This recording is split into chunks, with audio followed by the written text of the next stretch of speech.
make 1,001 mistakes and don't give up. Like, that's it. Like, I have made so many mistakes over and over again, lost a ton of hair along the way. The reality is you just can't beat the guy that doesn't give up.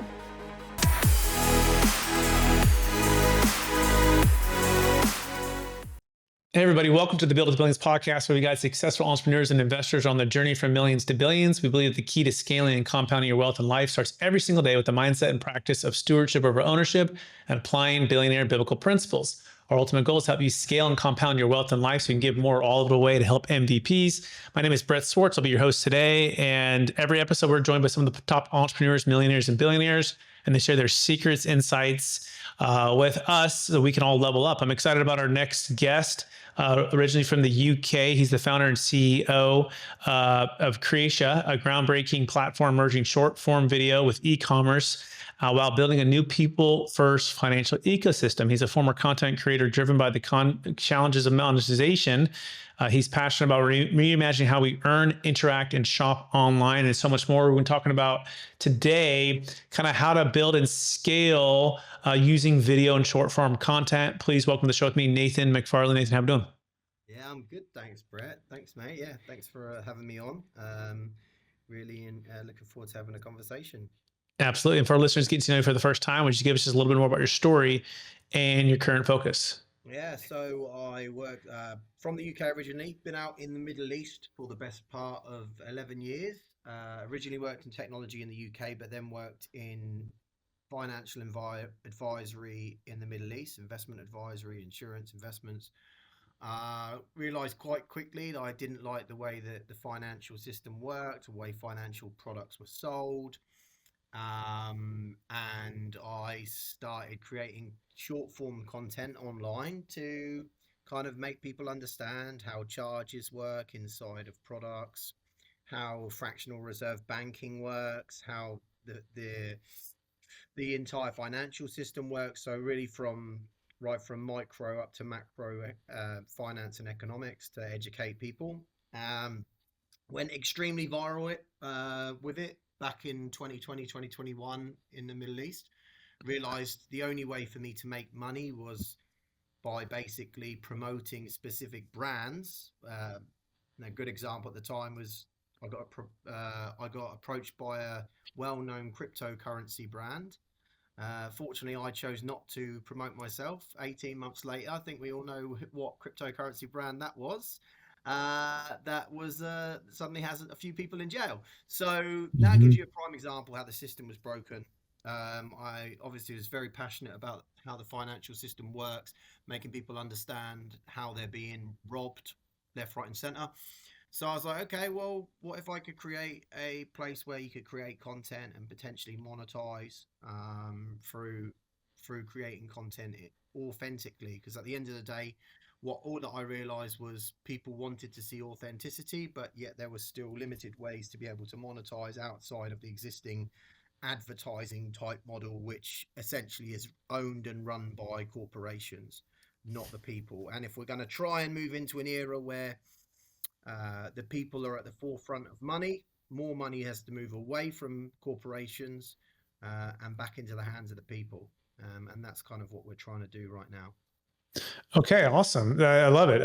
So it's unlocking capital and freedom through getting the money out of the hands of the government and then back to the people. Is that what you're saying? Corporations. Corporations. Okay, getting out of the corporations. Got it. Maybe Corporations run the internet. And largely American corporations run the okay. internet because they use the existing advertising model to go from one corporation to another corporation to another corporation. Now, eventually, the money trickles back down to the people before it goes back into the system to all the corporations. And the corporations are, funny enough, all owned by the same people.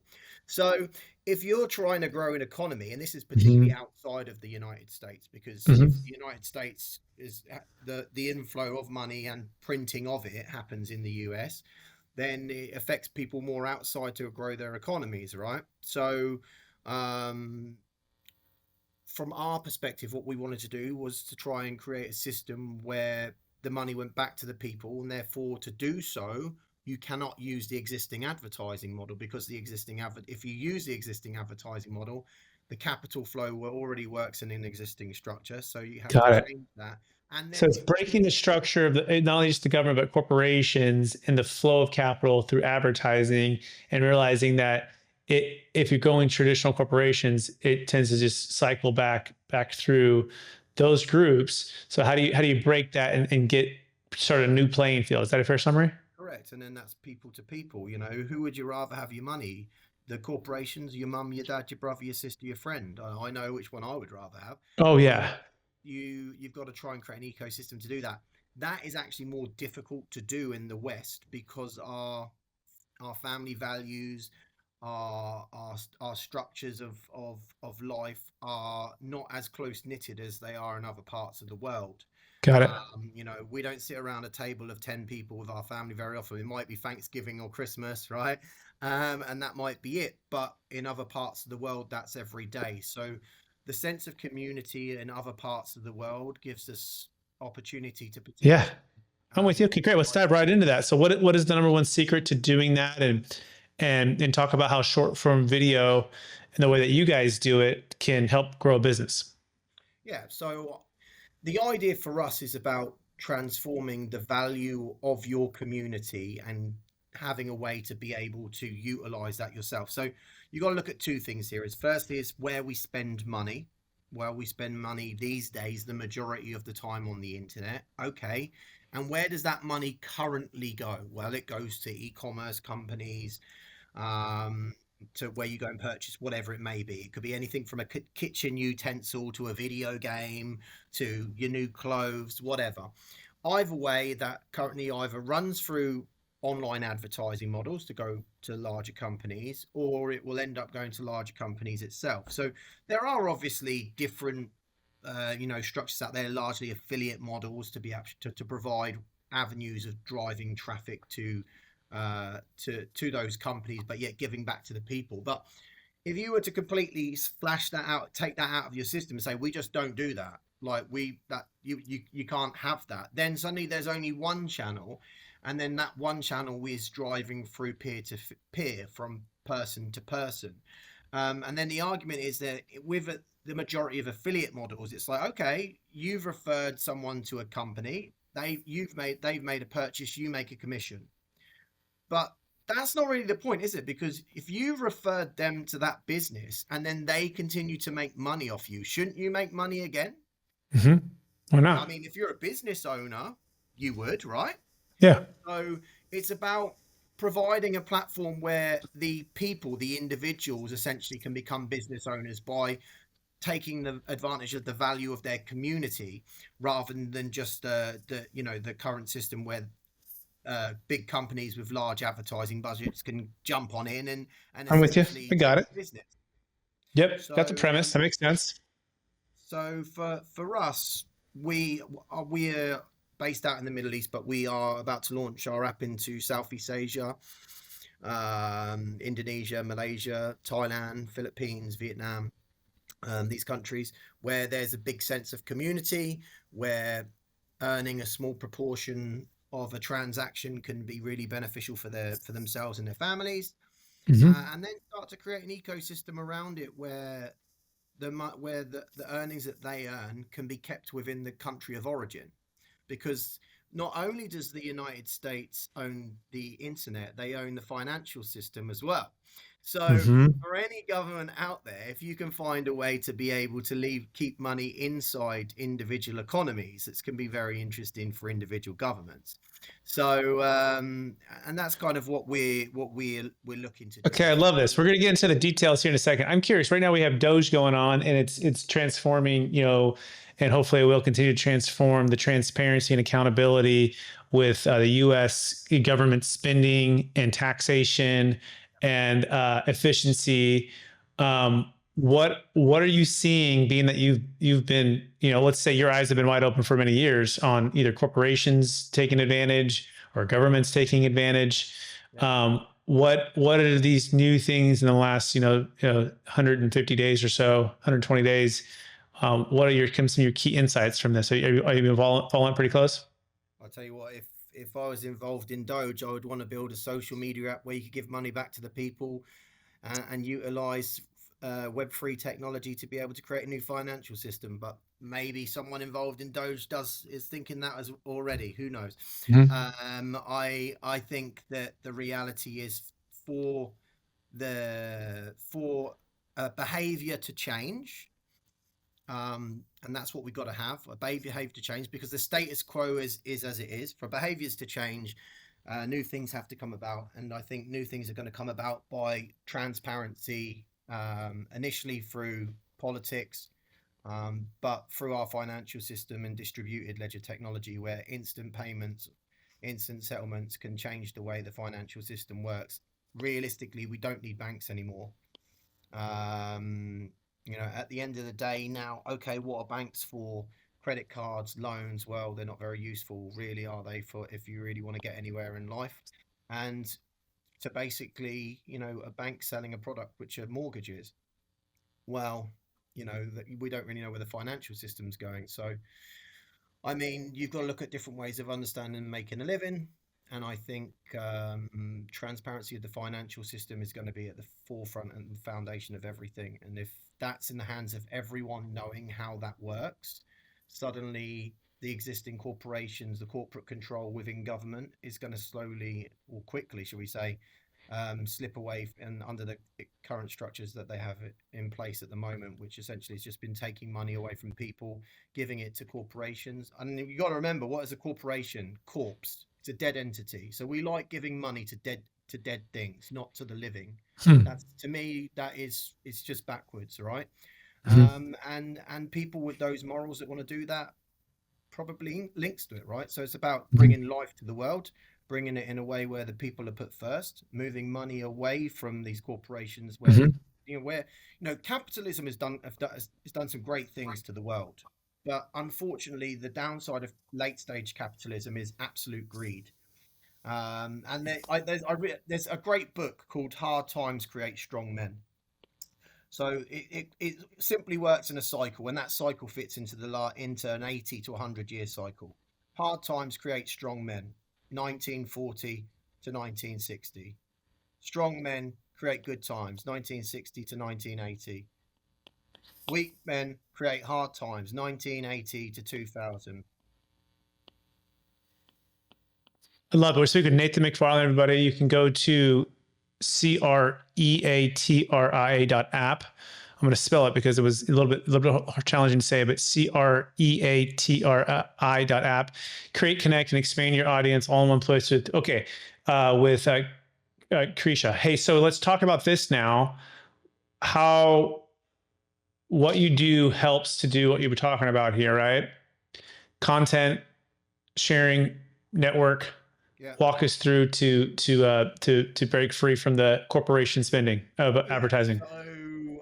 So the way that I see it is that you've got to be able to create a new financial ecosystem through where attention lies, and attention lies through social media. So I mean, in the era of super apps, I think when people look at a super app, they look like an Uber or an Uber Eats, these things where you can book your taxis and get your food and so on and so forth. But the attention is not on those apps. The attention's on social media. And in the era where everyone's spending online, you got now TikTok Shop is massive, and then in the US you got Whatnot, right? People are just like, but like you've got these short form video apps that are providing with the value. They're the new QVC. What QVC was in the 1990s is now what we're watching every day on a day-to-day basis. It's just, advertisements in between other content that we like. It's just a different type of structure of the way video works. So if people can have the ability to have all of the options in front of them to be able to monetize, and we can provide that, we have over 12 million products, 20,000 different affiliate solutions. You can have you can tag anything in the video, and if someone chooses to purchase from it, then you can earn a percentage of it, as well as our model, which takes the value of your community and links that to you forever. So I think personally, social commerce is the future of what super apps will be, because our attention is through social media in short form, and commerce is now done pretty much all online. And if we can get to a point where we do everything online and you can fit a financial ecosystem into that, that is the definition of a super app in 2030 for me, if not before. Okay, so let's get real practical here, right? So, what are the steps to working with you guys, and walk us through who this is an ideal fit for? I mean, for me, the way that we say is everyone is a creator. So at the end of the day, everyone has a community. If I said to you, I always use the example, when your mum, your dad, your sister, your brother, your friend buys something on Amazon, do you earn any money? No. No. Well, now you do. So, and do you use social media, which the Yeah. majority of people do? Okay, well, refer your people to the platform. You can use it for the algorithm will show you exactly what you like to see, just as you do on normal platforms, but then have the ability to potentially monetize. We're trying to we our focus is largely Southeast Asia. We think that the growth of the world is in that part of the world, Middle East and Southeast Asia. We think the US is on a 10 to 15-year decline now. We think Europe is potentially in an even worse position. So for us, we want to be able to looking at places where earning an extra dollar or $2 or $3 is going to be, a big impact for those people, and in a place where they have strong family values, because strong family values means that you are putting your family and and friends above companies. And Got it. Okay, unfortunately, so let's get practical. So let's say I spent $1,000 on Amazon. I went directly to Amazon. yeah, Instead, I worked through Clipsi.app, yeah, and then I spent that same thousand, hmm, right? The difference is a percentage of that will go to a family member who referred me into that particular thing. And if I like that product, and let's say, and I made a little content on it, hey, this is why I like the product. This is why it was good. This was cool. Awesome. It's even more that you kind of did the referral advertising of it. Those people win versus just Amazon winning. Is that a fair summary? yeah. So you can essentially earn through the community and then earn through the future transactions by promoting the product yourself. But you could Good. be anything. You could be sat there walking your dog and then tag your dog's lead. It's like any content. Like we could be sat here now talking, and it could just be a podcast, normal chatting, but we can see that you've got a nice microphone there, that the software eventually will be able to pick up exactly what microphone that is and tag Hmm. it in the bottom of the solution, and then you can earn a commission of a transaction if someone purchases through that. It's cool. I love it. It's simple. It makes sense. It's Yeah. practical. It goes back to the people. Yeah, that's awesome. Okay, so what's the next secret to this, or any thoughts that we haven't covered so far? The next thing is, it's not as it sounds simple, but it's not as simple to build. Yeah. Oh, yeah. But Well, that's no, something to build. But I mean, it's for the user, right? It seems simple. Yeah. yeah, exactly. The idea is it's built easily so that everyone Yeah. can use it. So that's the goal, because Right. we're not looking at traditional content creators, because you're seeing a lot out there for traditional content creators. How does a traditional content creator monetize? You've got I think I saw it today. It was there was a today I saw that there's I think it's might be Stan. It's called Stan for creators. I mean, and yes, yeah, a link with, this is how you monetize. You can monetize this, but it's all for people that are already creators. But that's ignoring the statistics. 59% of content creators don't earn any money. Mm-hmm. So if 59% of content creators aren't earning any money, and on average it takes them 6.5 months to earn their first dollar, Mm-hmm. I think you've got to create something where they can see they can earn instantly, and it's really quite obvious they earn instantly. And that's where what we're really focusing on right now, and looking to start our growth in Southeast Asia in the forthcoming months. Okay. Awesome. This is great. So, what's the kind of the big vision? So, fast forward 5 or 10 years for you for building and scaling. Yeah. Any secrets so far that how you scaled or how you've built? Like walk us through your team and your process and your tech. A little bit about how you've got to where you got. make 1,001 mistakes and don't give up. Like, that's it. Like, I have made so many mistakes over and over again, lost a ton of hair along the way. The reality is, you just can't beat the guy that doesn't give up.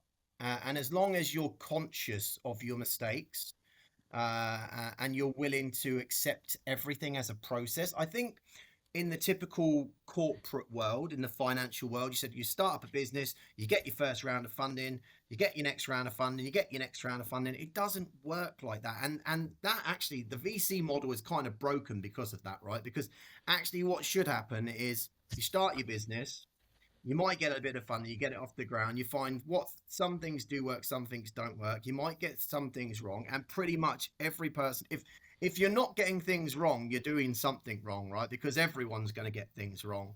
But unfortunately, due to the corporate structure, most people come in, get massive valuations, and then they need to be able to monetize quickly. We chose to not go down that route. We chose to kind of get ourselves in the trenches, got lots of people to back us from an angel perspective, on the basis that this is a lifetime vision for myself. And that's my advice, is avoid venture capital at early stage at all costs. Dig in, expect that it's going to take a long time.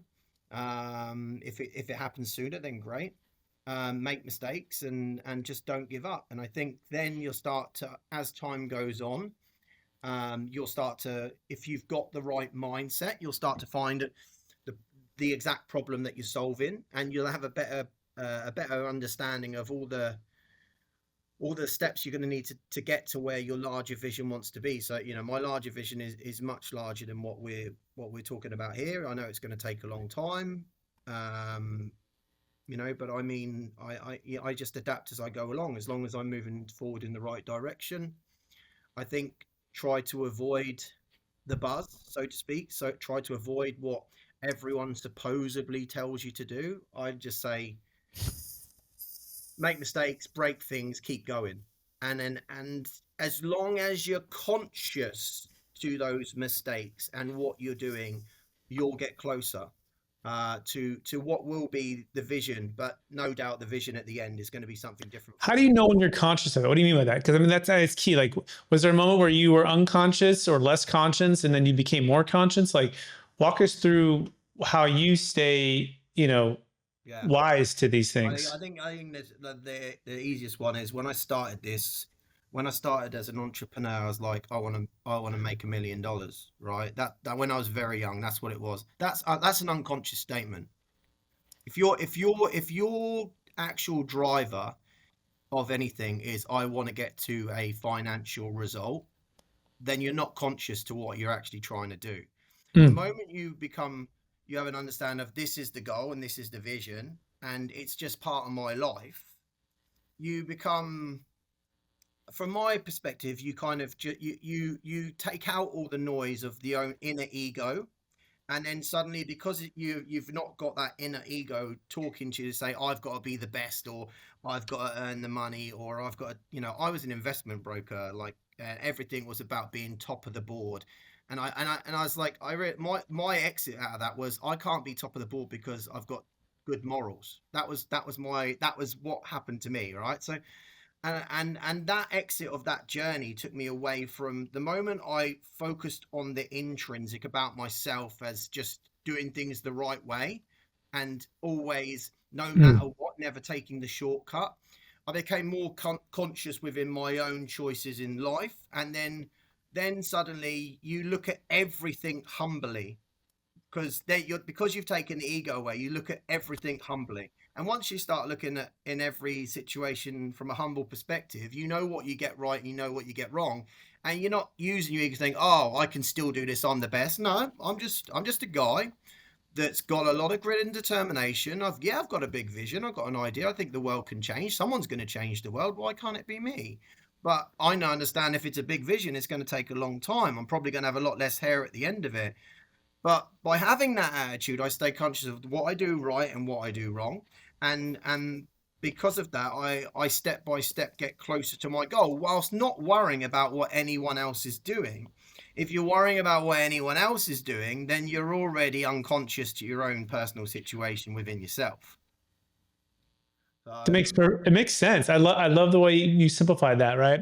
I think another way to think about it is when you're so focused on there's two things. You want to not, focus on what other people are doing or saying you could do, right? So staying true to your core value and your core purpose and your why behind your belief and vision for what you're trying to achieve. I call it the unique work the Lord's given us to do, yeah, right? The unique work the Lord's given us to do. So if you study the Bible, it says that Jesus completed the work assigned for him to do, right? yeah, So I believe he wasn't put in a system, right? We're put in a system which says, "Oh, you want to make this amount of money, or you want to do this." We've been. What we need to understand is we live inside a financial system that was created in 1913 by J.P. Morgan, a few other guys in the Federal Reserve, and basically built a system, a bubble that we created, where all our political and financial objectives, or their political and financial objectives of those men, have been basically completed in this big bubble. So our entire culture, our way of thinking, our understanding is driven by this is what you should do. Excuse my French, but BS. Because every one of us is an individual, everyone is on our own path, and I'll do it the way I want to do it. As long as, simple one rule, I live throughout my life treating people the way I would want to be treated. And as long as I'm doing that, I find myself in alignment with what I believe to be my true purpose, to a point where when I'm speaking to you right now with this passion, that I get goosebumps all over my body. It's like my radar of it's called frisson. So I get frisson all the time when I know that whatever I'm saying, I know it's coming from what I believe to be a divine place, and that divine place is simply alignment.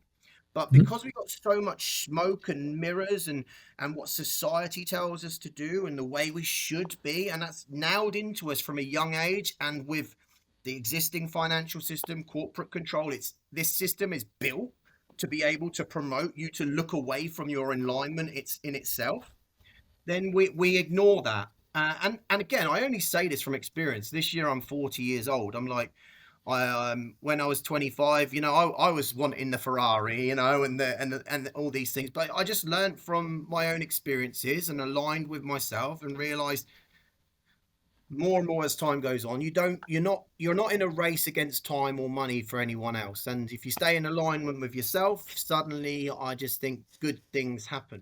But just in I conversation. think your unique gift, Nathan, is that you have a keen insight for getting down to truth and reality as it really is. In fact, here's the theme I want to think about here for a second, right? So in Ephesians it says, "For our struggle," right? What you're talking about, our struggle is not against flesh and blood, the natural, the physical, right? But against the rulers, against the authorities, against the powers of this dark world, Yeah. okay, and against the spiritual forces of evil in the heavenly realms. And I believe through your core, what you're saying is they're at the center of 1913, the corporations that have gone, full greed mode, the governments that have gone full corruption and greed mode, right? That this is more than just a physical thing, right? It's an entire ecosystem, which, like you said, it's like a dark cloud distraction, and that's the battle. So our struggle is not against just flesh and blood, like just the physical. Like it's so much more than that. It's against the rulers, like the people that have all the money, the power, right? The authorities, let's say the corporations and the governments, right? Against the powers of this dark world and against the spiritual forces, it says, of evil in the heavenly realm. So, and the second thing I think about is that you have the lust of the flesh, just as the world tells us. Pursue your flesh. How you feel determines what's real, or how you feel determines what's right, right? So, Yeah. so the lust of the flesh, right? Just whatever is going to make you feel a certain way, right? It's the worship of I want to feel a way, right? Then the lust of the eyes. I see something, right? Like I desire and I want that thing, and if I see it, I want that thing, and it becomes all consuming. I think about the Lord of the Rings, and he gets the ring, right? Everyone who gets the ring, right? Eventually, it starts to corrupt them, right, and destroy them. And then it says the pride of life, right? Like, hey, everyone look at me. Like I've achieved all of these great things, right? And so back to the unique work that the Lord's called us to do, right? Instead of focusing on what the world deems success and deems the work or the purpose or the plan for your life, which always leads typically to all of these things in destruction, right? Yeah. Focus on what your unique gift and work that's been called for your life, Yeah. and boom, purpose in life and the rest of it. That's Yeah. how you help to stay from getting distracted. Correct. That's how you help from getting off track. Any thoughts on that? I'll give you a bit of a piece of advice how I got there. The number one thing it all started with is you've got to get to a point where you don't care what other people think. That's your starting point. Because once you start that, because without that, you have no courage. And if you have no courage, you can't live from a place of truth because you live from a place of fear. I very separate the separation between truth and lies is courage. And truth comes from a place of love. Now I know sometimes you don't want to hurt people when you say things, right? Because I'm going to say this, it's going to hurt them, but actually you'll know you're going to be doing it from a place of truth, but it's actually going to have a longer term better result. But every lie comes from a place of fear. So the separation between truth and lies is courage, and courage starts by saying to yourself, I'm an individual within myself. There is a piece of the divine in me. That's the way that I look at it. You know, I see that you're quite religious from a Christian perspective. I was brought up Christian. I don't really look at it like that now. I look at it that there is a piece of the divine in me and in each and every one of us. And that is our aligning guide. You can't find that aligning guide if you live from a place where other people are controlling your thought processes, where you care about the way other people think of you. You're constantly living in fear, therefore you are living in a lie. If you're living in fear and you're living in a lie, you're not living from a place of truth. If you're not living from a place of truth, you can't align yourself with what you truly are. And until you're in that place of living from a place of truth, living from a place of courage, you then can't start to understand how the rest of the world works. Once you start living from that place of truth, you start to understand the way the world works. You start to align yourself with what your true purpose is. And I do genuinely believe that every person here has some purpose. And that doesn't mean that because you're the CEO that you're bigger or better than anyone else. That's another illusion of what we created, that we glorify people that have got money and they got success. No, they've got a role to play. They've got a leadership role to play. And you could look at it as an important role because they're leading from the front. Well, therefore, even more so, you need to make sure that those people are leading from a place of truth, because if they're not, they're leading from a place of lies, and therefore, they don't even have the courage to be able to do the right thing. So, I mean, that's my experience. No, And I then, love it. I love it. Thank you for sharing. By the way, what makes me think of, and I think we're probably aligned on most of these things, right? Really consistently. The way I would put it is the fear of God. Like, don't fear man, fear God, right? The only fear that you should have, and by that I mean sometimes people think fear is always negative. It's not. It's the reverence and the awe of God. In fact, I read a book called The Awe of God, right? And it teaches what the proper fear. In fact, in Proverbs, he's known as the wisest man to ever walk the earth, right? Besides Jesus, he says that the fear of the Lord is the beginning of knowledge, but fools despise wisdom and instruction, right? So I think where we get in trouble, Nathan, hear me, right? We get in trouble as we fear man and the world and like the systems, like that's and that fear drives us to do the things that are outside of our God-given purpose and our work that we've called to do, rather than saying, God, like, I don't ever want to be away from you. And by the way, not fear, because we've been taught one of the things that church did wrong, I think, in the past, and when they failed, is they made it like you should fear God, like he's just gonna smash you or just send you to hell or just do all these bad things, like, and that's a different fear. Like, this is the respect and awe, right, of being out of his will, out of his purpose, out of his perfect plan for your life, right? So it's a different approach. There's a book I highly recommend called The Awe of God. If you yeah. haven't read it, it literally changed my entire perspective on this. Okay, well, my one then, read The Map of Consciousness by Okay. David R. Hawkins. Okay. And it's a similar way of looking at it. I think if the way that I see it is, um similar to what you're saying, but I think the problem that we've made in society is the capitalist driven society from a financial perspective, going back to finance, Hmm.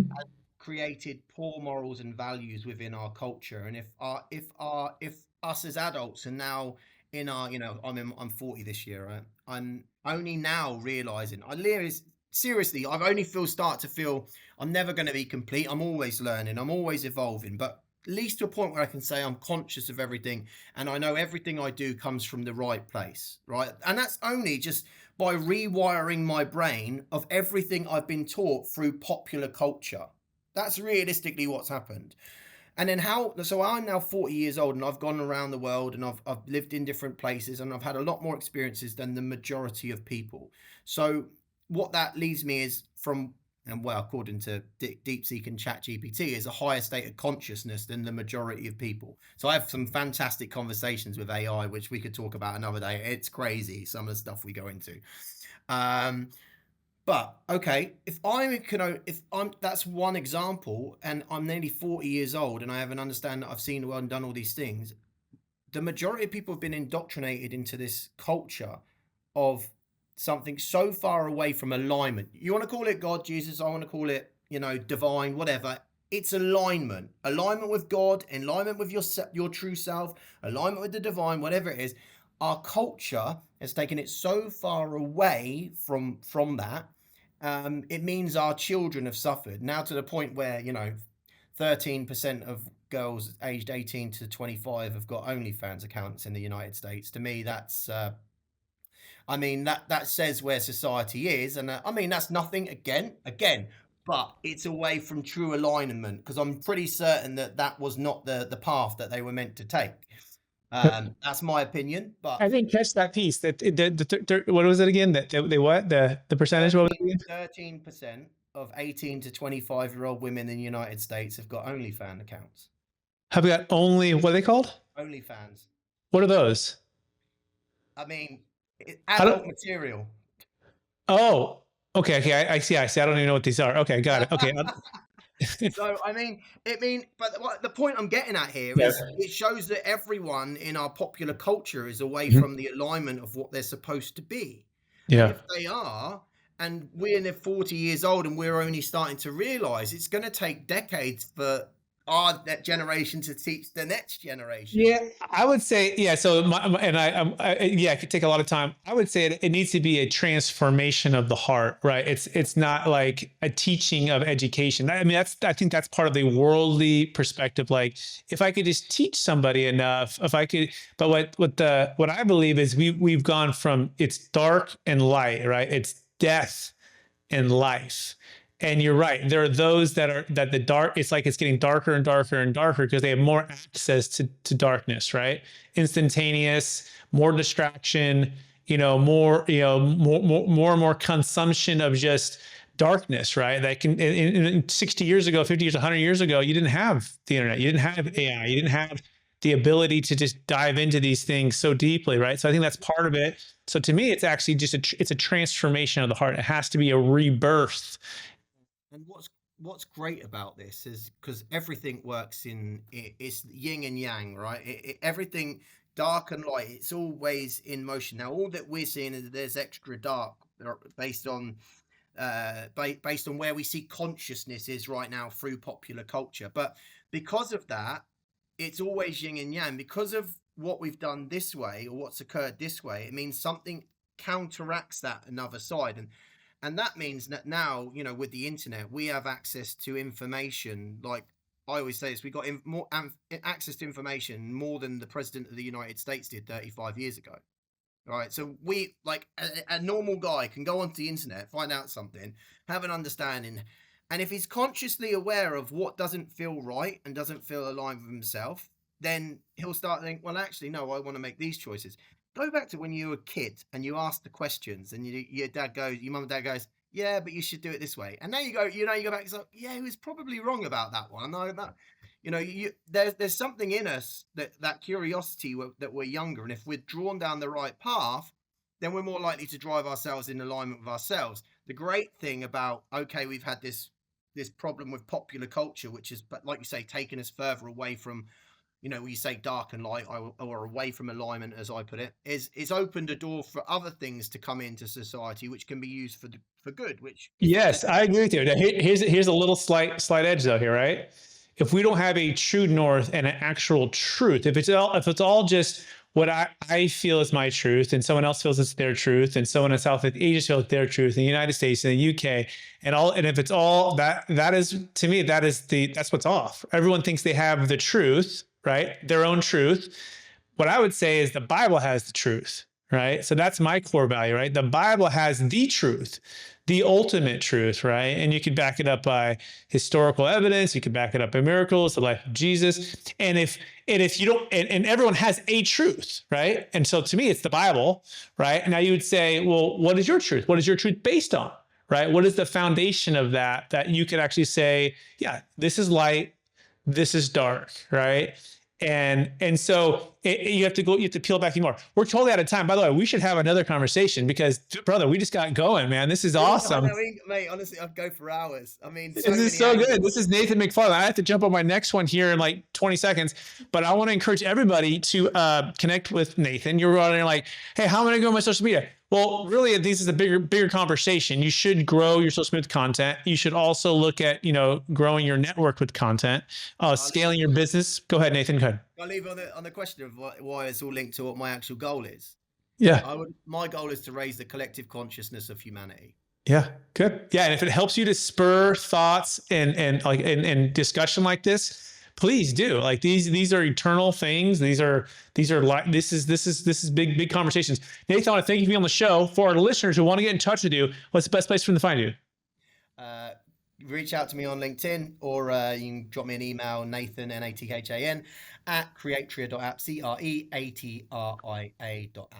Awesome. God bless you, Nathan. And God bless all the people who listened today. Thank you for watching the show. Please rate, review, subscribe, and we'll talk to you all again real soon. Thanks.